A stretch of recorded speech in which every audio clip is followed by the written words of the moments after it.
Cyrus the Great, king of Persia. Why was Cyrus the Great great? How did Cyrus the Great become king? What did Cyrus the Great conquer? What ancient sources mention Cyrus the Great? How did Cyrus the Great die? Cyrus the Great, also called Cyrus II, born 590 to 580 BCE, Media, or Persis now in Iran, died circa 529, Asia conqueror who founded the Achaemenid Empire, centered on Persia and comprising the Near East from the Aegean Sea eastward to the Indus River. He is also remembered in the Cyrus legend, first recorded by Xenophon, Greek soldier and author, in his Cyropedia, as a tolerant and ideal monarch who was called the father of his people by the ancient Persians. In the Bible, he is the liberator of the Jews who were captive in Babylonia. Cyrus II, born circa 590 BCE or circa 580 BCE, Media, Iran, died circa 529 BCE, Asia. Life and legend. Cyrus was born between 590 and 580 BCE, either in Media or, more probably, in Persis, the modern Fars province of Iran. The meaning of his name is in dispute, for it is not known whether it was a personal name or a throne name given to him when he became a ruler.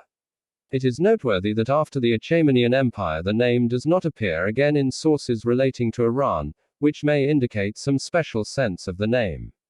Britannica Quiz History Buff Quiz. You know basic history facts inside and out. But what about the details in between? Put your history smarts to the test to see if you qualify for the title of history buff. Most scholars agree, however, that Cyrus the Great was at least the second of the name to rule in Persia. One cuneiform text in Akkadian, the language of Mesopotamia, present-day Iraq, in the pre-Christian era, asserts he was the son of Cambyses, great king, king of Anshan, grandson of Cyrus, great king, king of Anshan, descendant of Tispes, great king, king of Anshan, of a family which always exercised kingship. In any case, it is clear that Cyrus came from a long line of ruling chiefs. The most important source for his life is the Greek historian Herodotus. The idealized biography by Xenophon is a work for the edification of the Greeks concerning the ideal ruler, rather than a historical treatise. It does, however, indicate the high esteem in which Cyrus was held, not only by his own people, the Persians, but by the Greeks and others. Herodotus says that the Persians called Cyrus their father, while later Achaemenid rulers were not so well regarded. The story of the childhood of Cyrus, as told by Herodotus with echoes in Xenophon, may be called a Cyrus legend since it obviously follows a pattern of folk beliefs about the almost superhuman qualities of the founder of a dynasty. Similar beliefs also exist about the founders of later dynasties throughout the history of Iran. According to the legend, Astyages, the king of the Medes and overlord of the Persians, gave his daughter in marriage to his vassal in Persis, a prince called Cambyses. From this marriage Cyrus was born. Astyages, having had a dream that the baby would grow up to overthrow him, ordered Cyrus slain.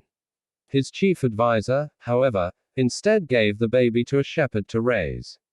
When he was 10 years old, Cyrus, because of his outstanding qualities, was discovered by Astyages, who, in spite of the dream, was persuaded to allow the boy to live. Cyrus, when he reached manhood in Persis, revolted against his maternal grandfather and overlord. Astyages marched against the rebel, but his army deserted him and surrendered to Cyrus in 550 BCE. Get a Britannica Premium subscription and gain access to exclusive content. Subscribe now. Cyrus's conquests. Learn about Cyrus the Great and the Achaemenid Empire. Encyclopedia Britannica, Inc. See all videos for this article. After inheriting the empire of the Medes, Cyrus first had to consolidate his power over Iranian tribes on the Iranian plateau before expanding to the west. Croesus, king of Lydia in Asia Minor, Anatolia, had enlarged his